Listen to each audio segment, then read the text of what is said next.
Today on an all-new Dr. Phil, Kelly Stapleton could face life in prison. For what? For the attempted murder of my daughter. State police say the woman tried to kill the 14-year-old girl by placing 2 burning charcoal grills inside a vehicle. What would possess a mother? You attempted to end both of your lives, and you failed. Epically failed. To do the unthinkable.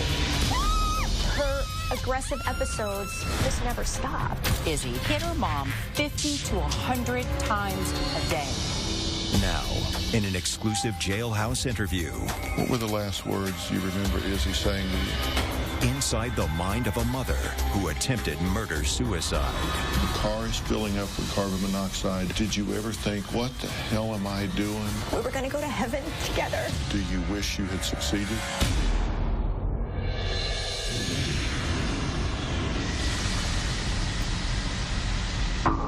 I'm here in Beulah, Michigan, standing in front of the Benzie County Sheriff's Office, also known as the county jail. Inside, behind bars, sits Kelly Stapleton, the mother of a severely violent and autistic child who felt the only answer to her despair was to kill herself and her daughter.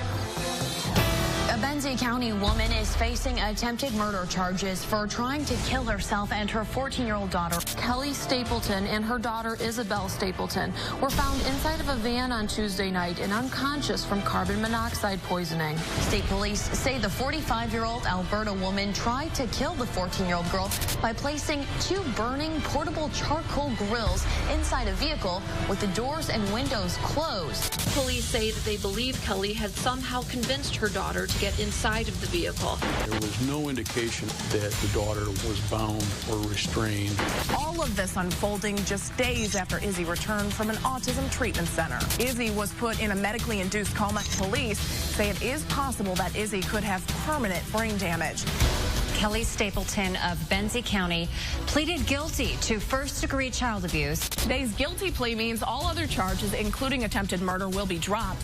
Now a judge must decide her fate. Kelly Stapleton could spend life in prison or get off with time served.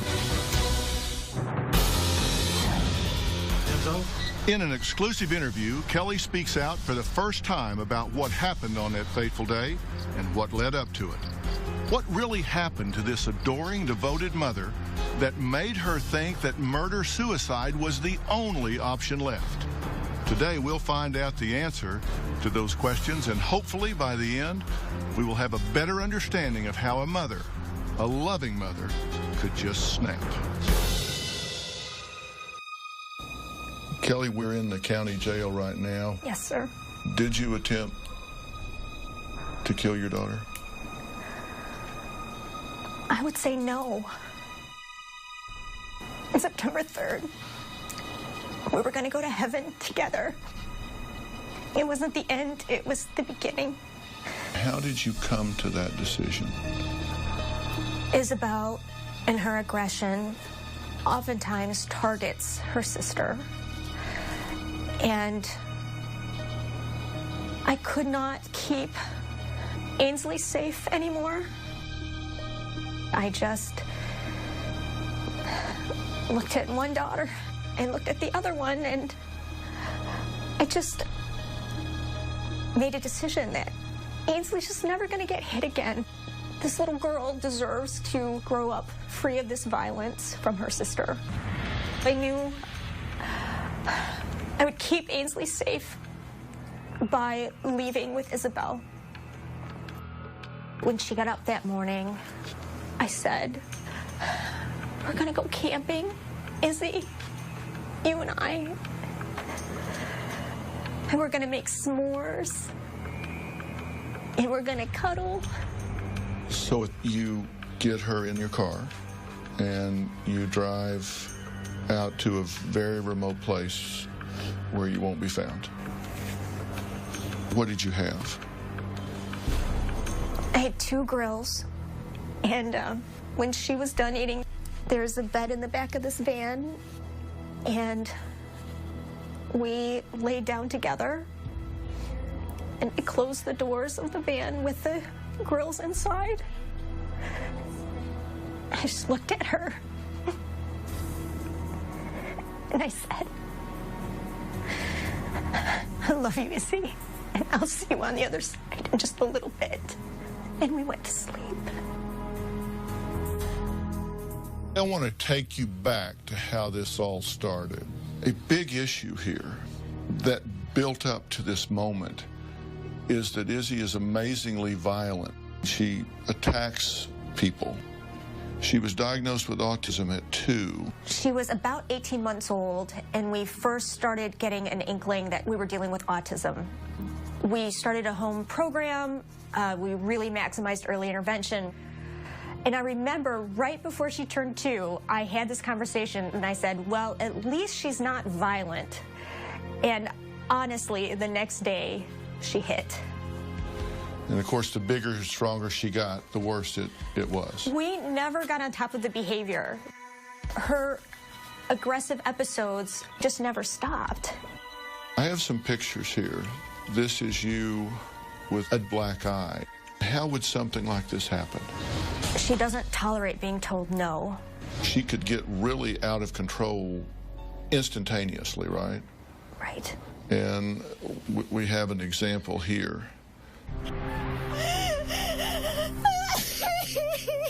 Billy's upset.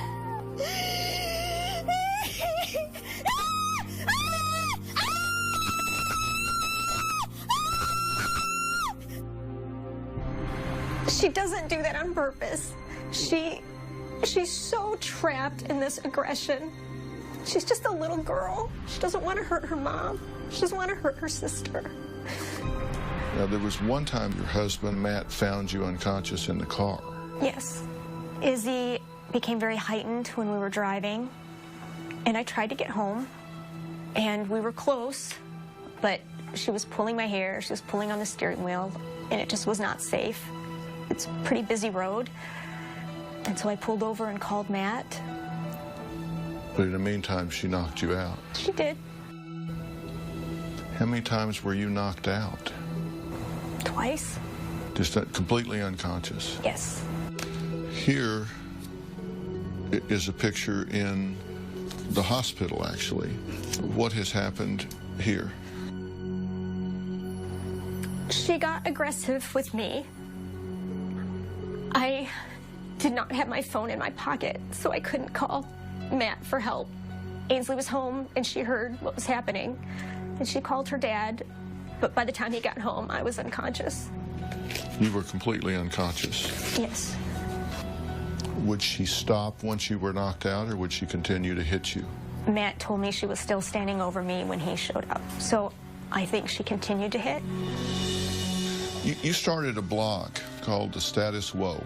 In November of 2012, you wrote, "I've been bruised from head to toe. I wear a DNR, do not resuscitate bracelet. I would hate to have to die like that twice." So you're saying if she beats you to death, if she knocks you unconscious, if you stop breathing, you literally wear a do not resuscitate bracelet? Yes, sir.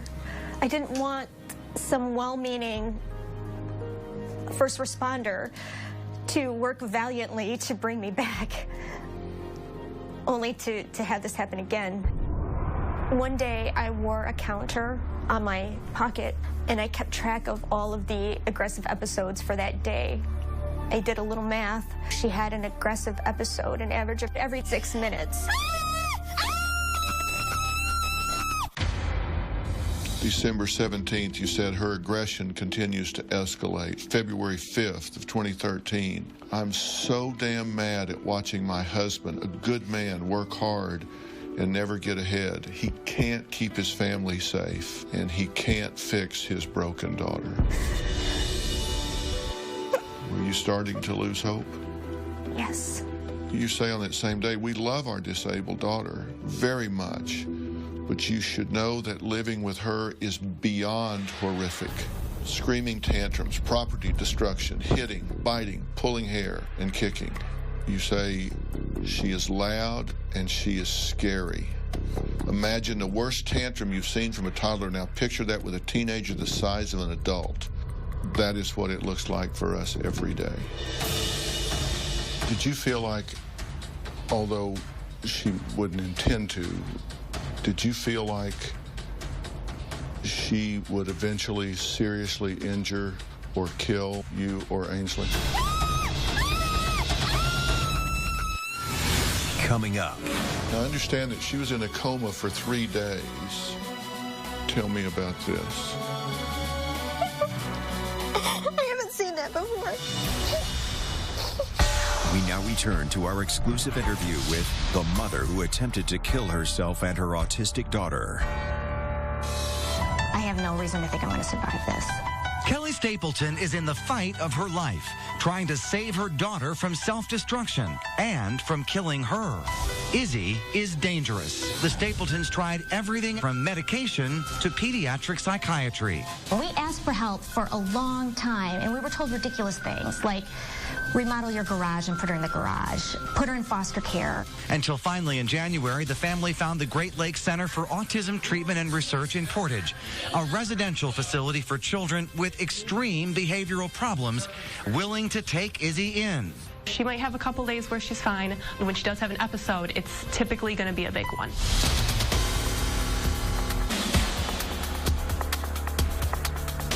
Did you feel like Izzy would eventually seriously injure or kill you or Ainsley?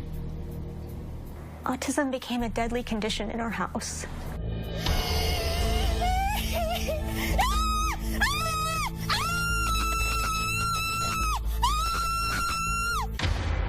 She entered an 8-month treatment program but stayed for 7 months. Why? The insurance company stopped paying.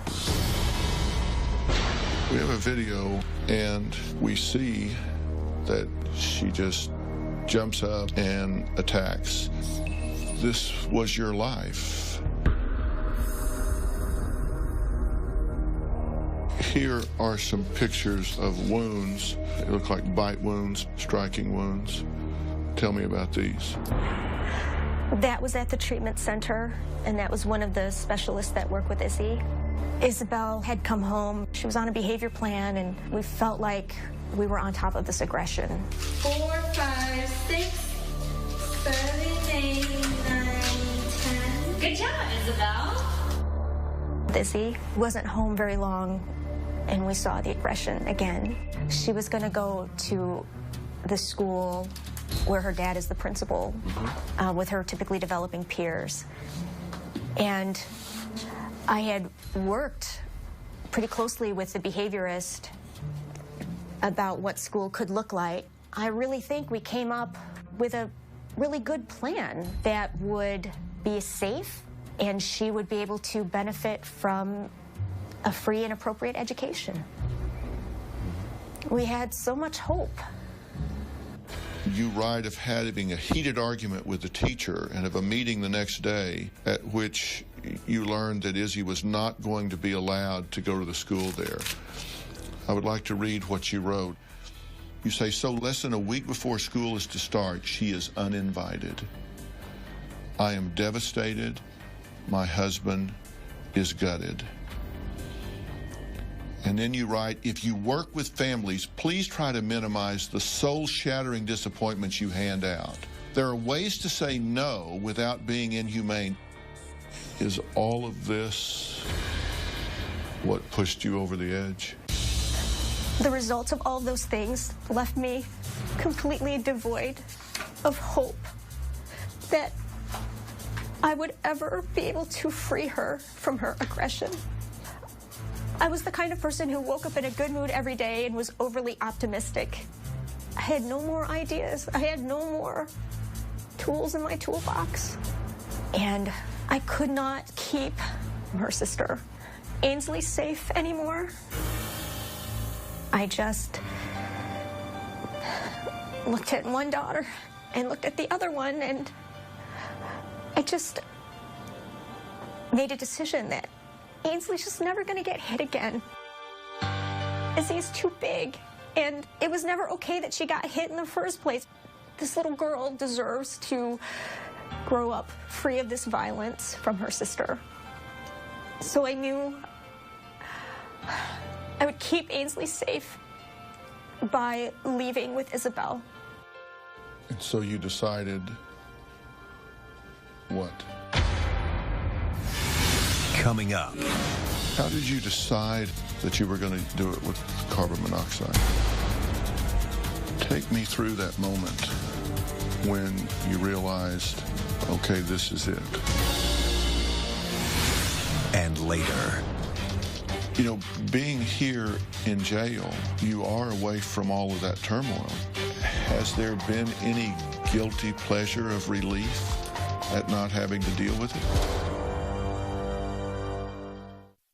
We now return to our exclusive interview with the mother who attempted to kill herself and her autistic daughter. Like any child, her face looks so innocent and is so innocent. But this innocent face belongs to a child with autism. Isabel was very young when she started having difficulty speaking, controlling her impulses, and interacting with people. Her problem behavior turned out to be aggression. And as she got older, the aggression got worse. I started having significant injuries. Black eyes, sprained fingers, a mother's nightmare. Her own daughter attacking her. As the injuries pile on, Kelly fears not for herself, but for her daughter.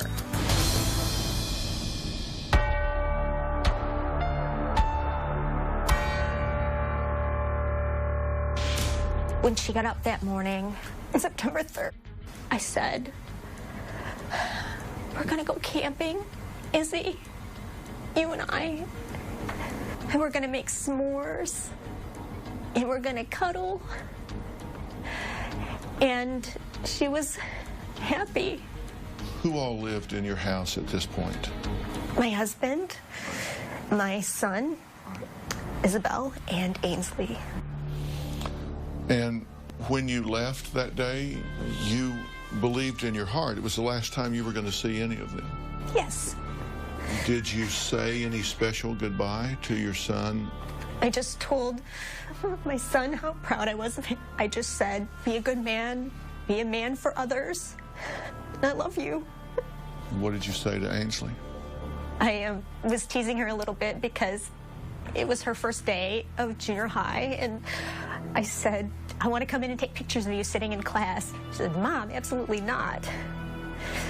So I told her how much I loved her, and I just told her how important it was to love. That's the most important thing in the world, just to love. Say anything to your husband? Just made sure he knew that I loved him very much, and just told him what a good husband and father he is.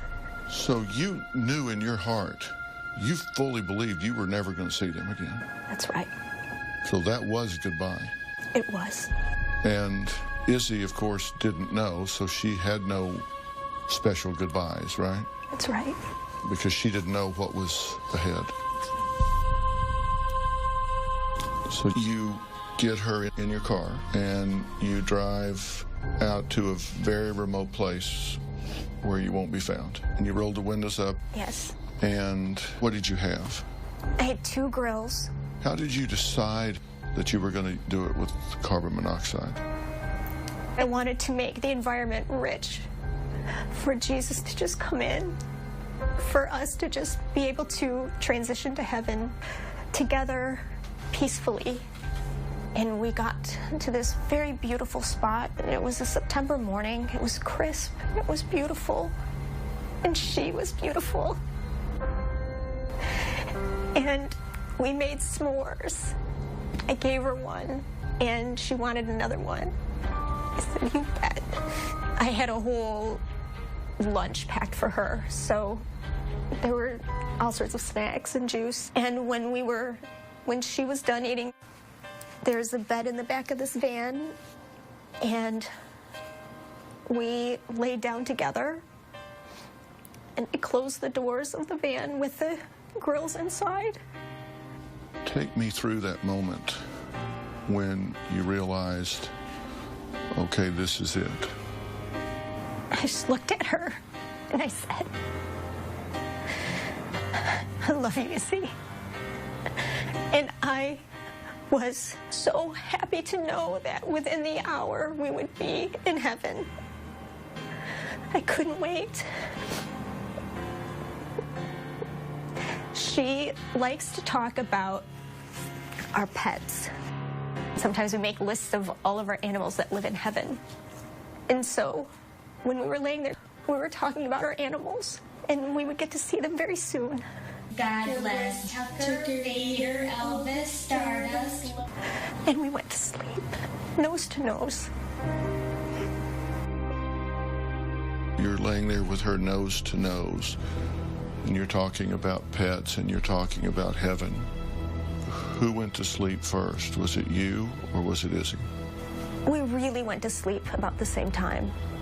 And the next thing you know is what?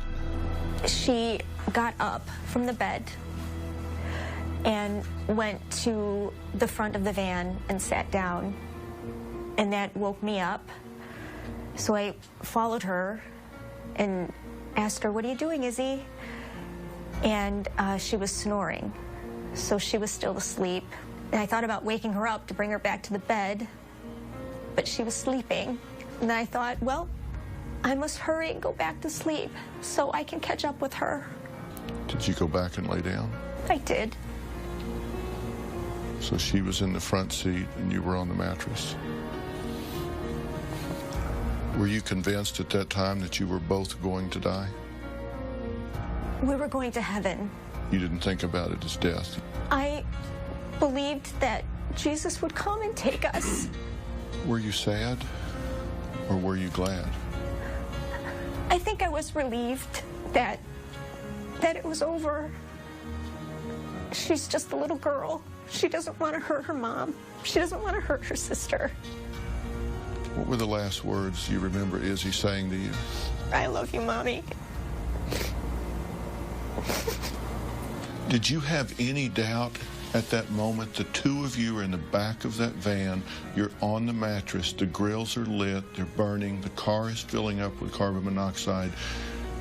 Did you ever think, what the hell am I doing? We now return to our exclusive interview with the mother who attempted to kill herself and her autistic daughter. Did you have any doubt at that moment? The two of you are in the back of that van. You're on the mattress. The grills are lit. They're burning. The car is filling up with carbon monoxide. Did you ever think, what the hell am I doing? I had no doubt we were going to open our eyes and be in paradise. And we could run and play, and I could ask her what she wants to be when she grows up, which I know is ironic.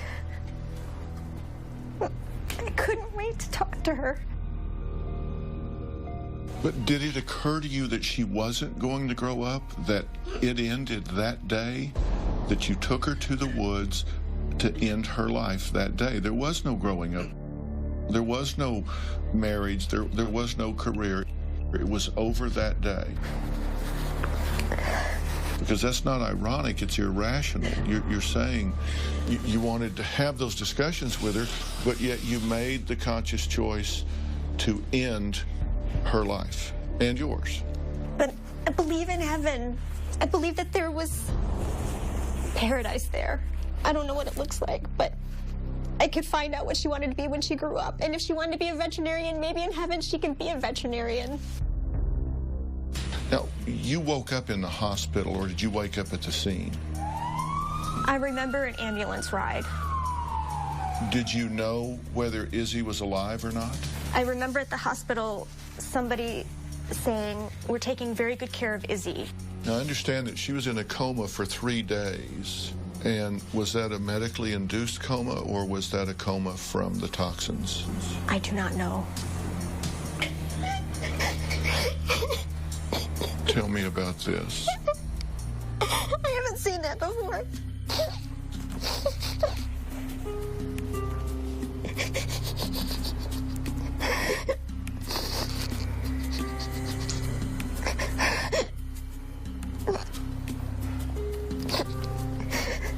It says it all, doesn't it? What does it say? Do you believe in miracles? I do. I do too. How do you feel when you look at that?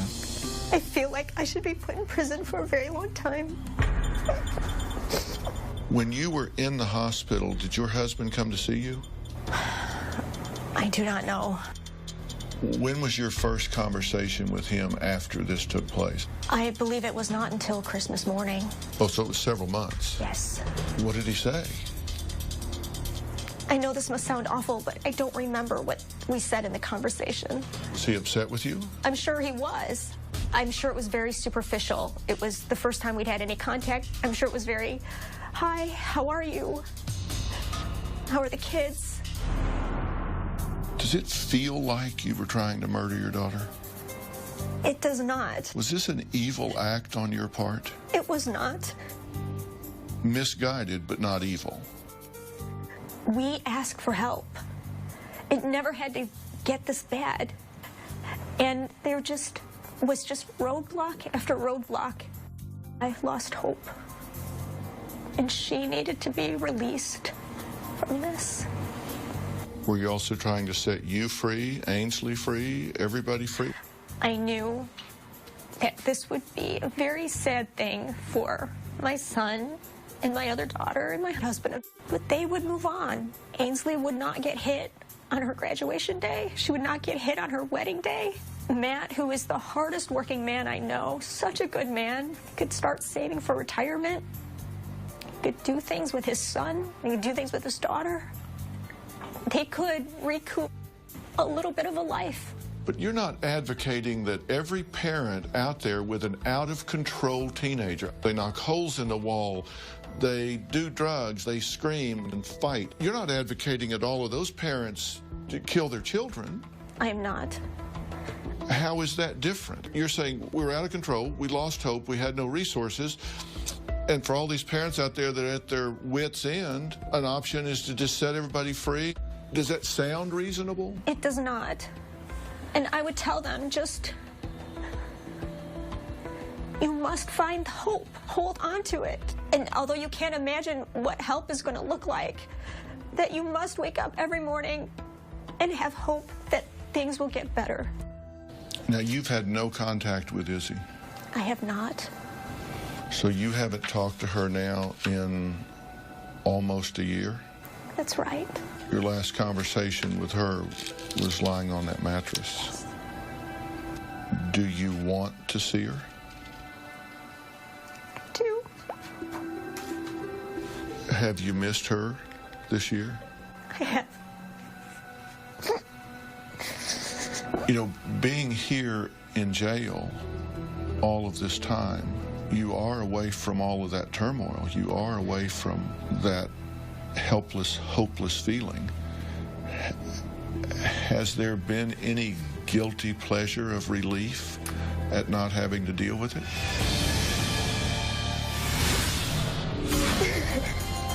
Will this ever happen again? And later, do you wish you had succeeded? We now return to our exclusive interview with the mother who attempted to kill herself and her autistic daughter. Kelly Stapleton, who you see right here at the top, just 2.5 weeks ago, she tried to kill her daughter and kill herself. Kelly's husband, Matt, says their 14-year-old daughter, Izzy, hit her mom 50 to 100 times a day. Matt told me what his wife did was not the answer, but they needed help that just wasn't there. And his family now is ripped apart. Kelly's struggle is that there isn't help out there. Everything has a roadblock. The tragedy that has occurred, the attempt on Izzy's life and her own, you know, she crossed that line, and nobody's ever going to condone that, and my family will never be the same. And this is what really tugged at my heart. When Izzy woke up from her coma, the first person she asked for was her mom. You know, being here in jail all of this time, you are away from all of that turmoil. You are away from that helpless, hopeless feeling. Has there been any guilty pleasure of relief at not having to deal with it? The jail of Benzie County has been a much kinder warden than the jail of autism has been. Have others in your situation reached out to you? They have. Many have. What have they said? They understand. Some of them say, I'm not going to judge you. We're just praying for you. We're praying for your daughter. We're praying for your family. Has anyone said they have considered the same thing that you did? Yes. Yes. Did you respond to them? What did you say? I said, you're not alone. You're not alone. Hold on to hope.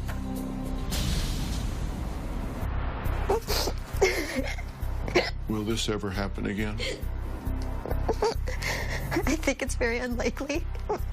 Do you dream of that? I do not allow myself to dream of that. How about this?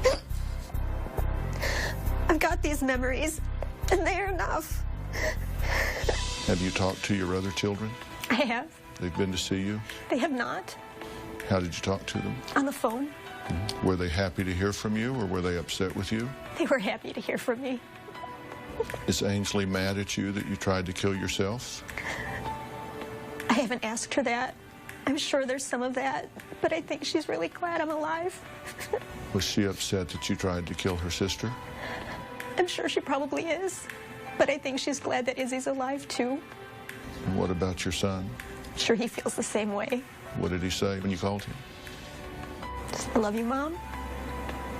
Do you think they understand? Not that they endorse it, but do you think they understand where you were at the time? I do think they do. She did have good times. Yes. Yes, she did. She had a life. Yes. She had a family. Yes.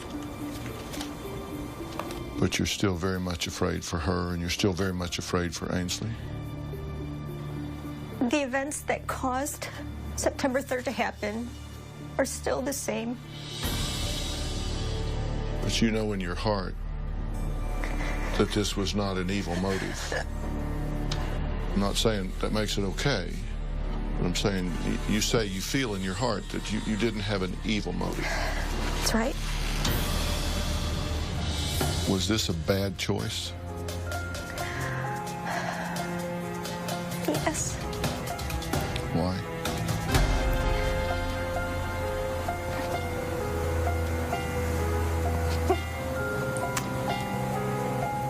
Because she has a journey, and it wasn't my right to take her from it. But do you wish you had succeeded? We now return to our exclusive interview with the mother who attempted to kill herself and her autistic daughter. Do you wish you had succeeded? I believe, obviously, in heaven. I will always look forward to being there.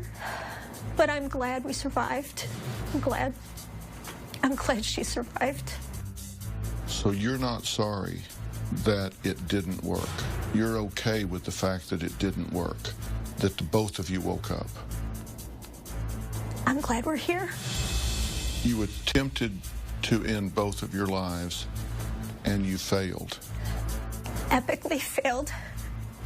And you're glad you failed. I'm very glad she survived. I am very glad she survived. You're familiar with the term mercy killing. I am. Is that what was going on with you that day? It was not. How is it different? You said, I couldn't protect Ainsley.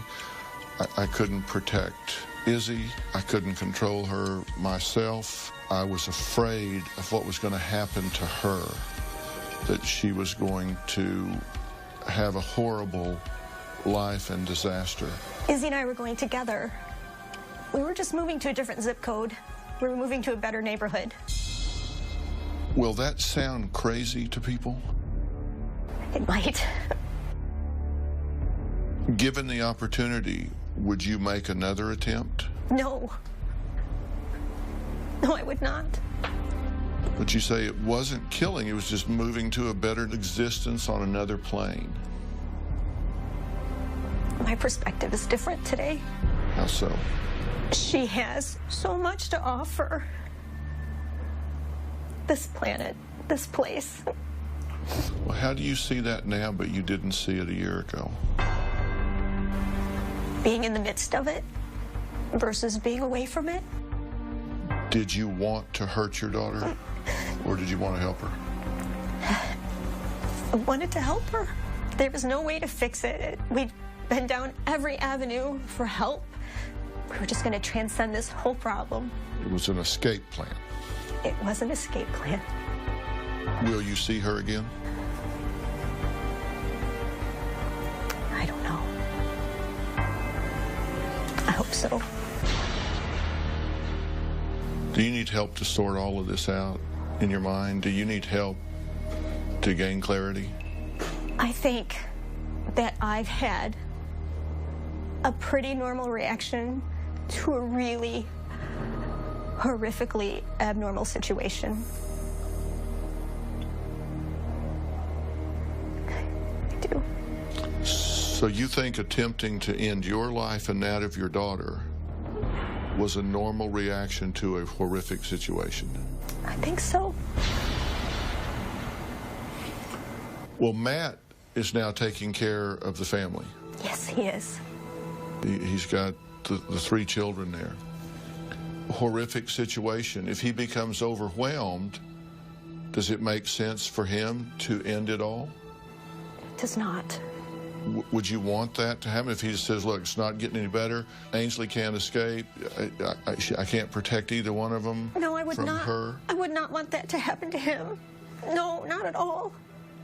But you said it was a normal reaction to a horrific situation, then why is it not normal for him to do it? He's stronger than I am. You were weak. Yes. He has filed for divorce, correct? Yes, he did. Should he divorce you? I think so. I think Why? he did the right thing. Why? I think that he has to take care of the kids and himself. And I think it was probably good to distance himself from me. How do you feel about that? I feel like it was an honor to be his wife for 18 years. We've run out of time for today, but tune in tomorrow for more of my exclusive interview with Kelly Stapleton from Behind Bars. Find out what she would say to Izzy if she is ever allowed to speak to her again. And would Kelly ever want to care for her daughter if she is given a second chance? Plus, imagine driving yourself and your child to the railroad tracks and waiting for a train to hit and kill you. Well, that's exactly what one mother felt was her only option for her and her severely autistic son. Here are some of the highlights from tomorrow's show. If by some miraculous twist of fate you could walk out of here today and go home and take up managing her again, are you equal to that? Do you want Izzy's forgiveness? I would beg her forgiveness. If you were to look Izzy in the eye right now, what would you say to her?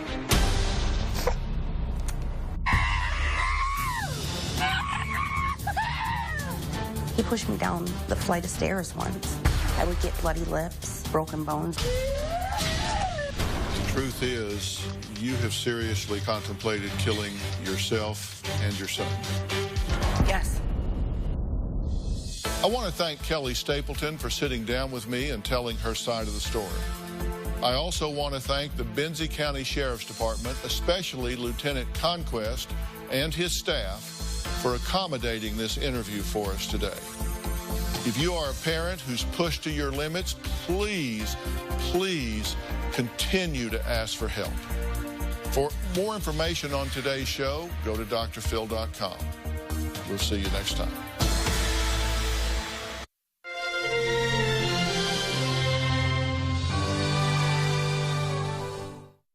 Today on an all-new Dr. Phil.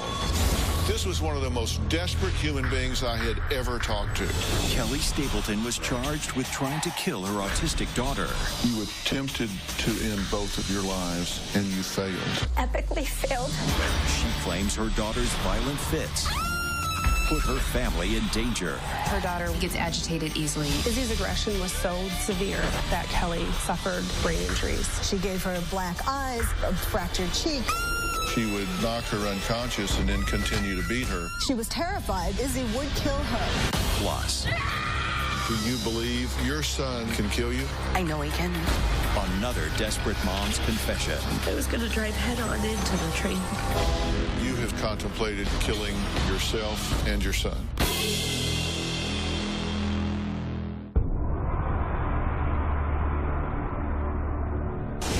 I want you to listen to this video.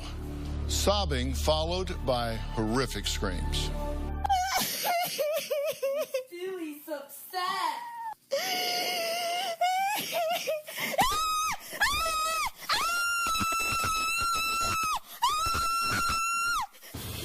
Those are the cries of 46-year-old Kelly Stapleton as her then 13-year-old daughter Izzy beat her mom bloody during a violent rage. Now, Izzy suffers from what has been diagnosed as a severe case of autism that leaves her unable to control her severe outburst. It has landed her mother in the hospital twice. Now, pushed to the brink, Kelly did the unthinkable. One day last September, she drove Izzy to a deserted area, made her s'mores, and then shut the van doors for what she hoped would be the final time. That day, she attempted to take both her and Izzy's lives. Now, luckily, Kelly and Izzy both survived, but now Kelly sits behind bars facing life in prison for a felony charge of first-degree child abuse. Is this once devoted mother a monster, as some believe, or a mother pushed to the brink by despair? Yesterday, you saw the first part of my exclusive interview with Kelly Stapleton, where she shared her story for the very first time. Today, you'll hear the compelling conclusion to our conversation, and we'll find out how the rest of Kelly's family is coping with this tragic situation. But first, here's what happened yesterday. A Benzie County woman is facing attempted murder charges for trying to kill herself and her 14-year-old daughter. Kelly Stapleton and her daughter Isabel Stapleton were found inside of a van on Tuesday night and unconscious from carbon monoxide poisoning. State police say the 45-year-old Alberta woman tried to kill the 14-year-old girl by placing two burning portable charcoal grills inside a vehicle with the doors and windows closed. All of this unfolding just days after Izzy returned from an autism treatment center. Izzy was put in a medically induced coma. Police say it is possible that Izzy could have permanent brain damage. Kelly Stapleton of Benzie County pleaded guilty to first-degree child abuse. Today's guilty plea means all other charges, including attempted murder, will be dropped. Now a judge must decide her fate. Kelly Stapleton could spend life in prison or get off with time served.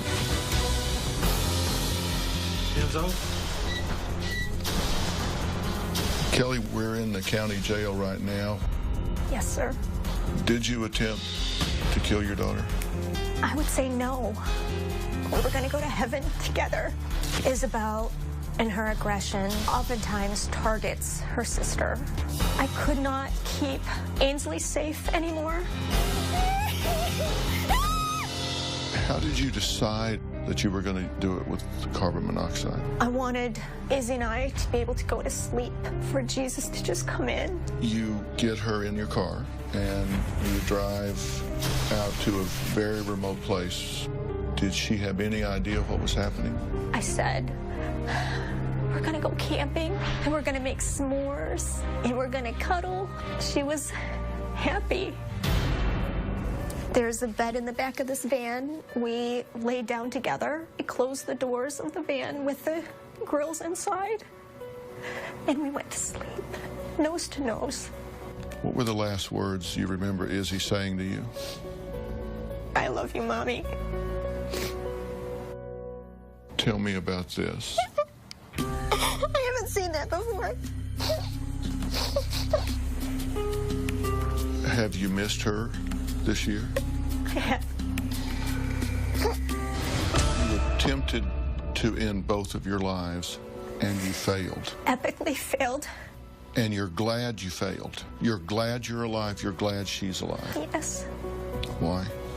Because she has a journey, and it wasn't my right to take her from it.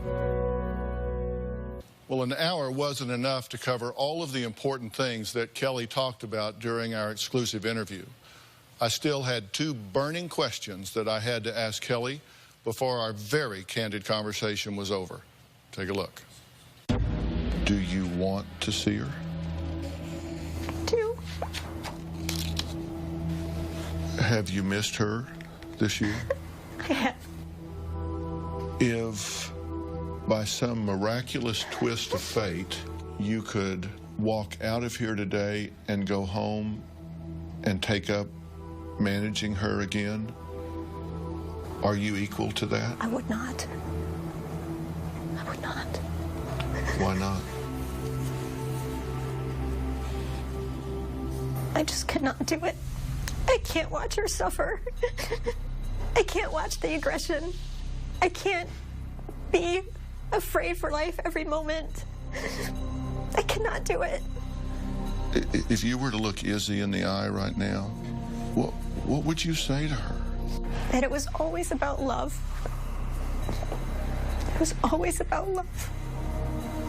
I hurt her. I hurt her. There's not enough medication. There's not enough therapy on this planet to make that okay. You said you believe in heaven, you believe in Jesus. Do you believe in forgiveness? I do. Do you want Izzy's forgiveness? I would beg her forgiveness. Not only did I not take her to heaven, I hurt her. I'm her mother, and I hurt her. I'm not even worthy to beg for her forgiveness.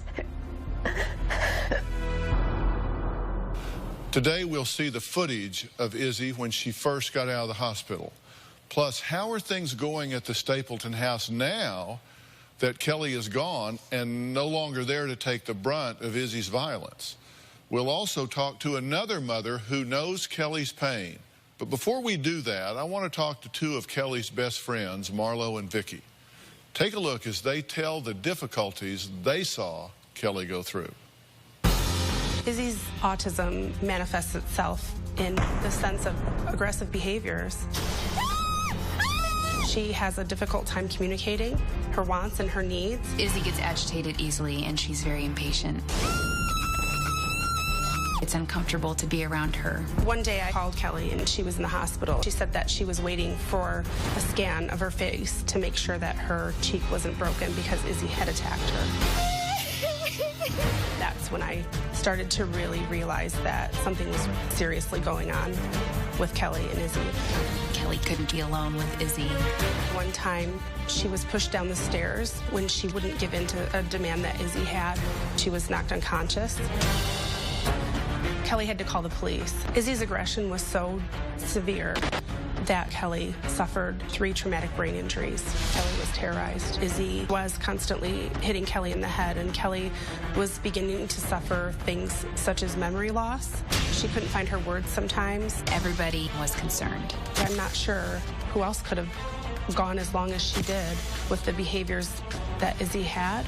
I'm not sure how anybody could live like that, honestly. Well, I'm glad you two are here to try and help people get their minds around this. Let me be clear. Neither of you two endorse the choice that she made. No. I don't endorse this either, but I do understand that she was lost. I don't know what else to do. I can't get help. I can't get support. I can't protect my daughter Ainsley. I feel I have a duty to her, and she keeps getting beaten and pummeled. I got the feeling that this was one of the most desperate human beings I had ever talked to. Do you believe Kelly thought Izzy was eventually going to kill her? Yes. Yes. And she has said that many times. She wrote a blog, and the title of the blog was Status Woe. The last day, the day that this happened, she posted this. If you work with families, please try to minimize the soul-shattering disappointments you hand out. And she's talking about healthcare workers, insurance companies, school reps, these people. There are ways to say no without being inhumane. Please don't make your problems mine. I'm sorry you have 22 kids on your caseload, but that doesn't mean Izzy should be denied consideration because you're busy. Please don't tell me there are 50 other people on a waiting list to use general fund dollars.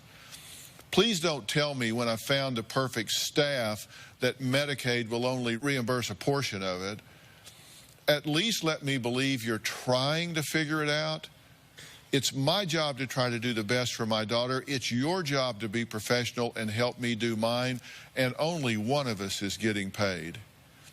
There's so much more to say. I'm just too tired to write it. This was posted the day she went to the woods. And she had just learned that Izzy had been uninvited to school. During my interview with Kelly, she revealed that she has not seen or spoken to Izzy since that day that they were in the van. And her good friends Marlo and Vicky have seen Izzy and stay in contact with Kelly's soon-to-be ex-husband, Matt. Here's what they have to say about what's happening with Izzy and the family now. Now that Kelly is out of the house, Ainsley is becoming more of a target for Izzy's aggression. Matt told me about an incident of Izzy attacking Ainsley. It was unprovoked, and she had grabbed Ainsley by her hair. They have an escape plan for Ainsley in regards to Izzy's aggression. If Izzy starts to become aggressive with Ainsley, her escape plan is to lock herself in her room or to lock herself in the car. Their CPS worker testified during a pretrial hearing that she had arrived at the house and found Ainsley hysterically crying, locked inside the car because she was trying to escape Izzy's aggression. Ainsley shouldn't have to live in a house where she's fearful every day. That was part of her fear and reality. She would take these beatings and watch her other daughter take her beatings. What was her reaction? How did she feel about that? Sometimes she would kind of normalize that to a degree and just say, you know, Izzy beat me up again, or we had this, you know, conflict, but it's going to be okay. I'm going to be okay. We're going to move on. But then there were other times when we would talk a little bit longer, and then she would really confide in me about how she felt about it. I mean, she would cry, and those were the times that she felt hopeless. And that's when you started to really be afraid for her. But where we were at this point is understand that, you know, Izzy's aggression as she got older became worse, and Izzy became larger, and this became more of an issue, and Kelly was getting more, you know, it was attacked. Kelly finally found a facility called the Great Lakes Center to get Izzy help. So she's at the center getting help. You would think that Kelly would finally get to relax. She could not, because every single week it was up for debate whether Izzy was going to be sent home abruptly or she was going to get to stay. The whole idea was to integrate her slowly back into the house, and that didn't happen. And what we're seeing in the background here is just that this was constant. Yes. Right? And so the insurance company said, basically, we're not going to further this. It's not being successful. We're going to stop paying. The center said, we can't keep her here if we don't have funding for her. And instead of integrating her slowly back home, they sent her home. That is the weekend before all of this. And they knew a few days before, so they contacted the school to try and, you know, be able to get her in with the teacher there and work on the behavior plan. All of that fell through. So now we have Izzy's coming home. She's not welcome back at school. We know that she's not any stronger than before when she went in. That's where we're at. Let's take a break. When we come back, we're going to meet a woman whose severely autistic son throws chairs at her, knocks over furniture, tears the stainless steel doors off the refrigerator, punches her, pulls her hair, fractured her ankle, chokes her while she's driving, and bites her so badly she wears long sleeves to hide the bruising.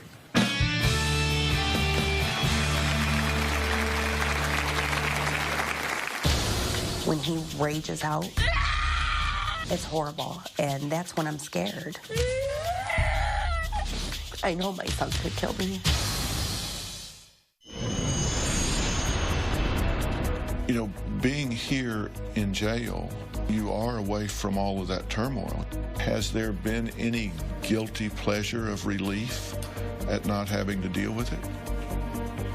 The jail of Benzie County has been a much kinder warden than the jail of autism has been. Now, Dr. Carol Lieberman spent 20 hours over a period of 3 days doing a clinical interview with Kelly, and she's here today.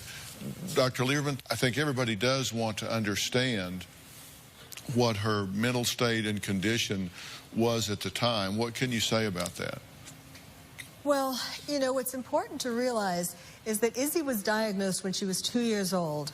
When Izzy got to be 8 years old, she became violent. She had these tantrums, these aggressive tantrums.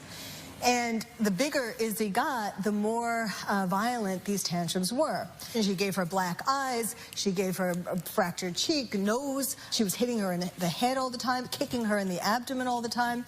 And the final two things were when she hit her head so hard that she lost consciousness. The key is, I diagnosed Kelly with a number of disorders, including post-traumatic stress disorder. It was a war zone in her home. When that day, on September 3rd, 2013, she was in a dissociated state. To her, it wasn't murder or killing.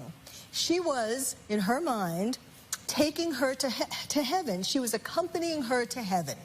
And that was totally dissociated from murder, killing, anything else. She was doing this as a sacrifice. Even though not intentional, do you believe Izzy would eventually have killed her? Yes, yes I do. Because the violence was escalating. The last two severe things were loss of consciousness. I mean, she could have died then. You know, one of the things I asked Kelly is, did she have information as when she would be knocked out, whether Izzy would continue to beat her after she was unconscious? And she said there was no question about it, that she would knock her unconscious and then continue to beat her. Absolutely. And one of the things that they were thinking of when the school rejected Izzy was for Kelly was even willing to go back to where the original treatment center was to continue Izzy in the school that she was going to there. And she was going to live with Izzy alone in an apartment there. And she was terrified because she figured Izzy would kill her. And also, Izzy would do something like inadvertently start a fire on the stove trying to cook, and she'd kill herself too. And, you know, that's the reality that we're talking about here.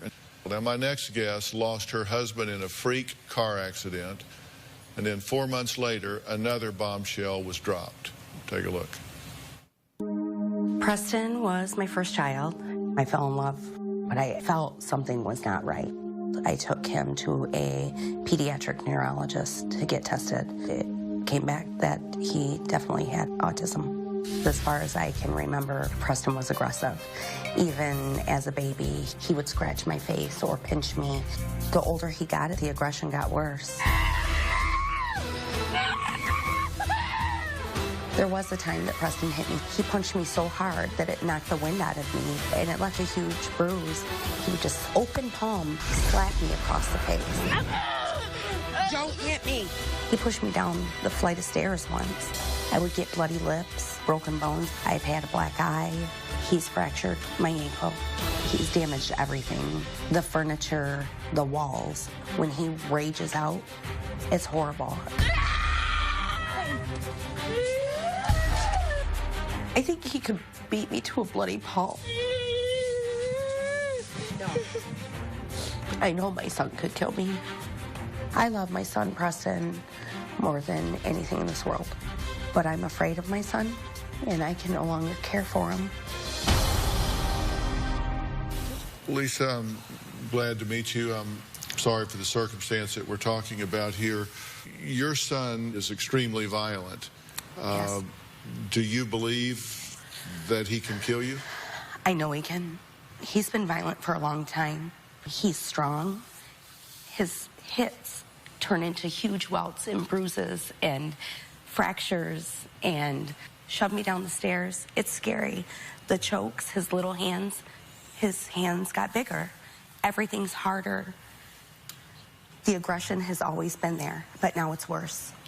I know this is not a happy thought or an easy thought to talk about, but the truth is, you have seriously contemplated killing yourself and your son.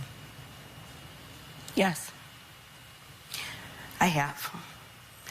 It's so hard to translate to everyone, even my closest friends and family, how extreme the behaviors take its toll on you, because this isn't just a little hair pull. This isn't a little punch.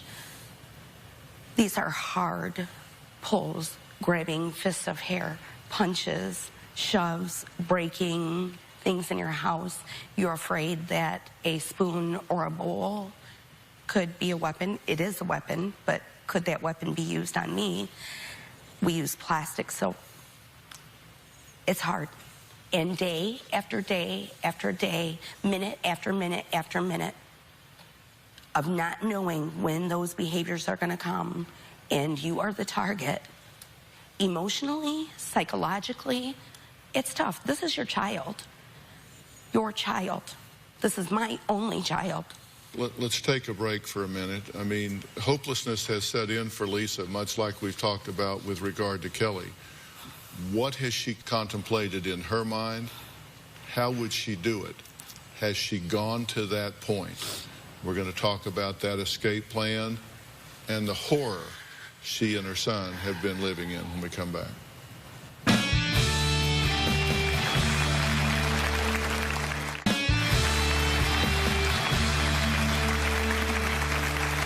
Lisa was living a life of constant abuse with her severely autistic son, Preston.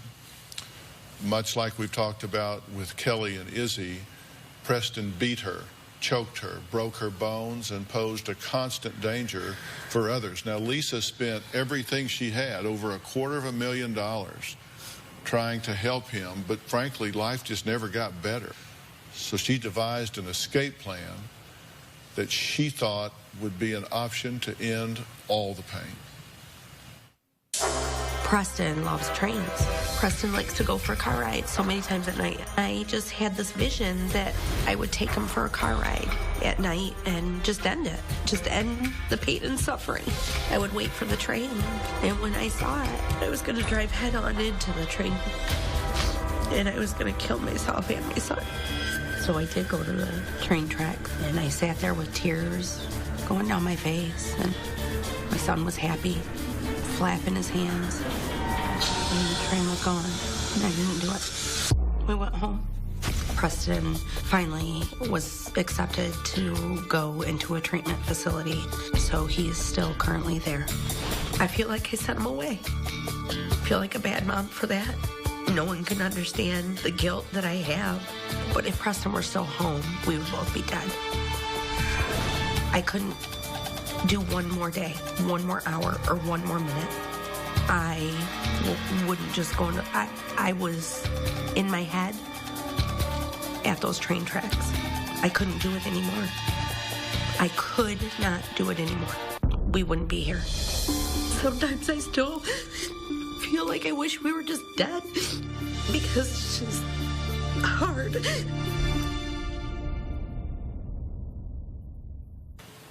What's your reaction to watching yourself say those things?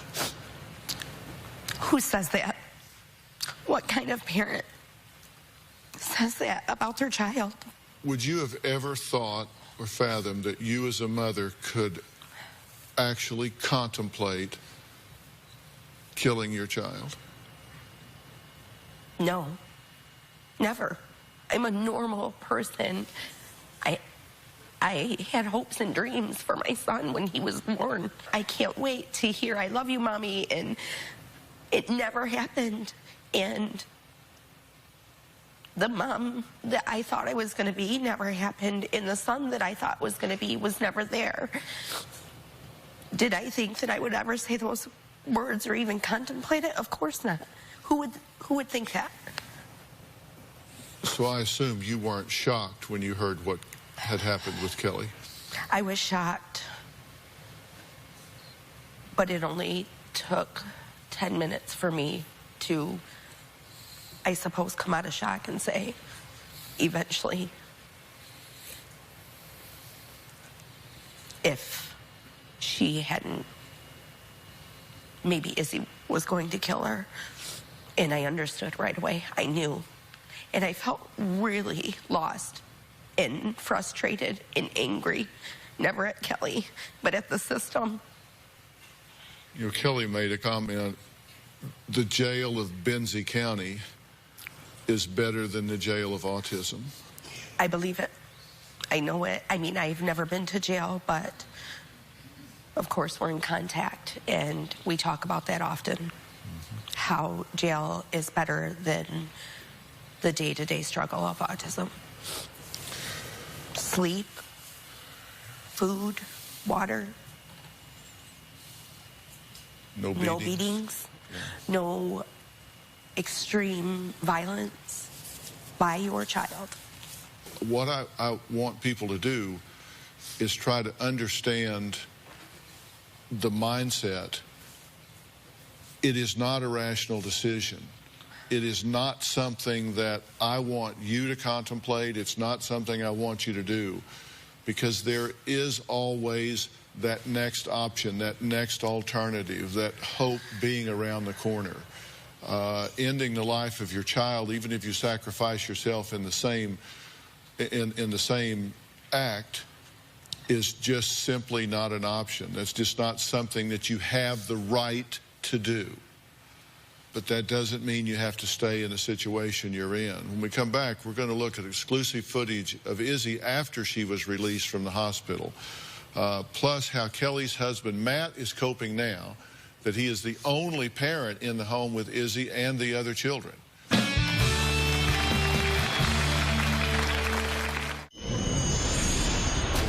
One day, not long ago, Izzy beat her mom unconscious in their car. And we were on the highway, and she started to overpower me, so pulling my hair, pulling the steering wheel. I knew this was going to be bad.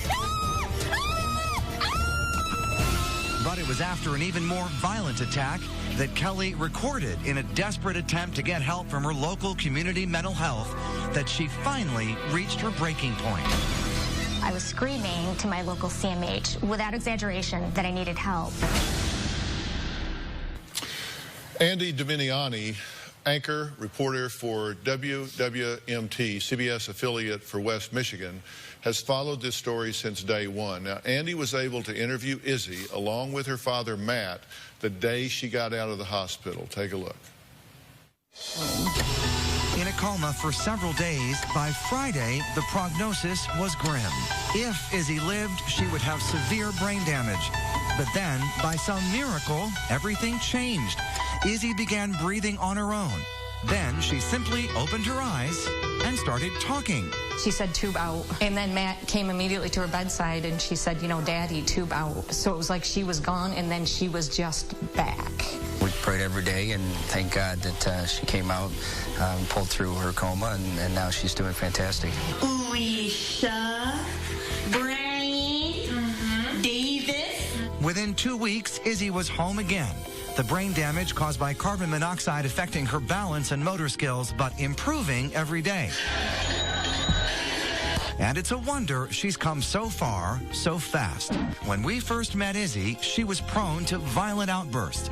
Now her aggression has decreased dramatically due to a token reward system where she earns her favorite things. It's incredible. She is doing amazing. Every day, it's more and more of herself. What would you like to buy?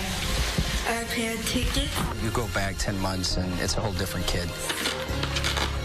She's really doing a nice job following our program. We're still have a tight schedule, and we're trying to keep incorporated all the things that she was doing while she was at the center. Well, Andy, thanks for joining us. You knew Kelly and Matt from college, right? I knew both Kelly and Matt 20-some years ago in college. I heard from her for the first time about a year and a half ago. I knew that they had an autistic child, but I had no idea. And she contacted you asking you to do a story to try to bring awareness to this situation. She'd been yelling, she said, at the top of her lungs for years. Nobody could hear her. She knew I was in the media. She was out of options. I'm sure she didn't want to call me, but she did. I'm glad she did. When this happened, what was your reaction to it? I couldn't believe what I was hearing. I didn't believe it. I thought that there must be a mistake. I was in complete shock. Mm-hmm. You visited her in jail. What was her focus at that point? What did she talk about? Izzy. She was talking about Izzy. You've talked to Matt. What did he say? He was very concerned about Kelly, about her mental health. He was so grateful that he got to keep his daughter. He just kept saying, I'm the luckiest guy in the world. Can you imagine that? I'm the luckiest guy in the world. I didn't lose my daughter. How do you think he feels towards Kelly at this point? He's conflicted. He loves her. He's furious with her. He's heartbroken. He's hopeful. He feels a million things. And he's in a no-win situation when it comes to Kelly.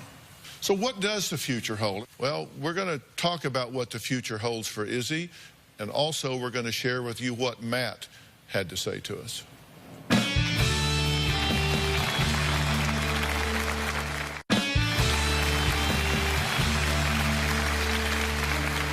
Kelly Stapleton is facing life in prison for a felony charge of first-degree child abuse of her severely autistic child, Izzy. I want to introduce to you now the head of our advisory board, Dr. Frank Lawless. He is also a leading expert on autism. He has written a book called The Autism Answer, and it's available as an e-book online. Dr. Lawless, you and I have had much ongoing dialogue about Izzy and about this situation before I went to do the interview with Kelly. And for people that don't know, I don't want you to glaze us over, but I do want you to give us some sense of what is going on. What makes this child, Izzy, what makes this child, Preston, do what they're doing here? Primarily, it's a brain dysfunction. And what is happening is that especially the back part of the brain is not functioning like the front part of the brain. So what is happening is that there's a limited amount of processing that can go on with an autistic kid. When there's a change in environment, there's a change in any kind of situation, they get afraid. They are in panic. Now, autism is referred to as a spectrum disorder. Yes. And not all autistic children are violent. Many are not, then some are. And what this violence may look random, but in fact, it is being triggered, correct? It is absolutely being triggered, and that is the biggest problem in autism, is the emotional control, the emotional management that goes on. All right, and what sort of things, because you say they become very fearful, what sort of things can trigger a Preston or an Izzy to become violent and start thrashing?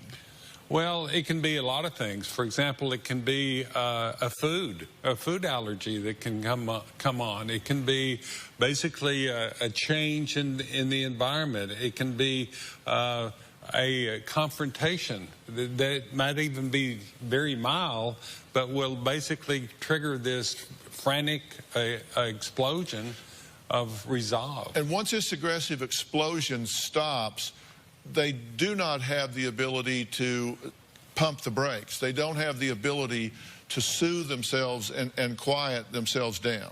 That's right, and that's the actually lack of research in this particular area has to do with this issue of finding the brakes in terms of dealing with their emotional outlet.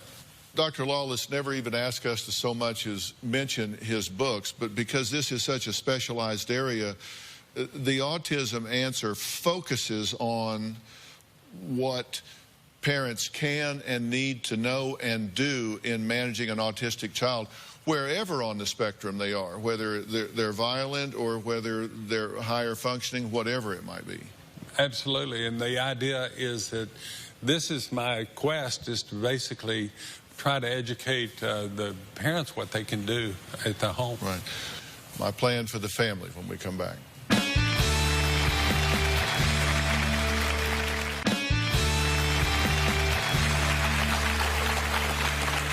Kelly recently pled guilty to a felony charge of first-degree child abuse, a plea that carries the possibility of life in prison. In Kelly's case, though, I don't think that serving time behind bars is necessarily the best solution. If allowed, we would like to provide the court with some sort of alternative for Kelly, starting with an evaluation and a clear mental health plan. I also talked to Kelly about what we want to do for Izzy, her daughter. Kelly, we're going to start working real hard to try to get to the bottom of what's going on with Izzy. We want to take her to the PNP Center in Dallas and do a multimodal diagnostic workup and evaluation of her to try to find out everything that's going on with her. And then once we have those answers, then we're going to get those experts to work with all the resources available to come up with a strategy to try to get this young girl some peace in her life. We want her in the home, in the school, in her community, with friends and a life. And so the whole goal is reunification. We're going to get busy on this, and we're going to keep you in the loop every step of the way. Okay? Kelly, I wish you the absolute best. Thank you. Since Kelly's husband, Matt, is now the custodial parent, we offered him a detailed treatment plan for Izzy. We also offered help for Kelly and Matt's other children, McEwen and Ainsley, as they have been through so much in their young lives. We invited Matt to be here today. For a number of reasons he's not, but he did give us a statement and ask us to please read it, and here it is. My apologies, but going out for the filming is not a possibility. I also really think this needs to be Kelly's story. This is her story and about what happened to her. We are grateful for Dr. Phil's generosity in providing help for Izzy. I will certainly work with Dr. Lawless to coordinate these possibilities. As far as the other kids, I appreciate the fact that Dr. Phil would like to help them. This has been a life-changing experience for all three of them and an incredibly delicate situation for the entire family. We want to express our gratitude as Dr. Phil and his medical staff undertake this amazing gesture that will help my family and create awareness for thousands of parents out there. Thank you for your efforts and for going above and beyond. And that's from Matt. So, Matt, I totally understand. I thank you. And now, Dr. Lawless, you already have been in touch with Matt. You've had contact, correct? Yes, we had a conversation, and we're planning on a visit to the PNP Center this week. Coming up, what you can do if you were touched by Izzy's story and want to help. One thing we want to make clear is that Izzy is a child suffering from a severe case of autism. She is not a monster. She is a beautiful child who needs help. As you know, we sometimes give viewers the opportunity to join us in supporting extraordinary causes. I feel like this is one of those cases. So if you would like to join the Dr. Phil Foundation and support the continuing care that Izzy will need to help secure a healthy and productive future, please log on to drphil.com and you can learn how to help. All contributions for Izzy's fund will be collected and go towards the services that she needs in the home. Please join us in helping to support this going forward. I want to thank all of my guests today. A special thanks to Dr. Carol Lieberman for her expertise on Kelly's case. Also, a special thanks to the head of our advisory board, Dr. Frank Lawless, for his expertise. His ebook is called The Autism Answer, and you can get it at theautismanswer.com. I highly recommend it. Special thanks to Andy as well. Andy, thank you so much for being here. He is an anchor reporter for WWMT CBS. That's our affiliate for West Michigan. For more information on today's show, go to drphil.com. Thanks so much for being here.